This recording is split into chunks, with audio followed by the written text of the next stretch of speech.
नमस्कार दोस्तों, आप सभी को हमारे भोजपुरी खोज इंटरटेनमेंट चैनल में स्वागत है।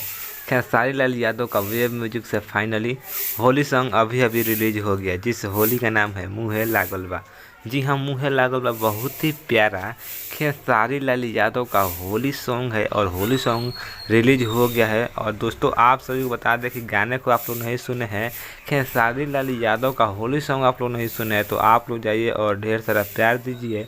वेब म्यूजिक पर गाने रिलीज हो गया है खेसारी लाल यादव का होली सॉन्ग मुँहे लागल बा, जो कि बहुत ही प्यारा, बहुत ही दर्दनाक, बहुत ही खतरनाक होली सॉन्ग है और बहुत वायरल हो गया है रिलीज होते होते। तो आप लोग खेसारी लाल यादव से प्यार करते हैं, खेसारी लाल यादव का होली सॉन्ग सुनते हैं, उन्हें प्यार देते हैं, तो गाने को नहीं सुने हैं तो आप लोग जाइए वेब म्यूजिक पर और खेसारी लाल यादव को ढेर सारा प्यार दीजिए गाने को सुन करके, क्योंकि बहुत ही प्यारा होली सॉन्ग है। जी हाँ दोस्तों, एल्बम का नाम है मुँहे लागल बा।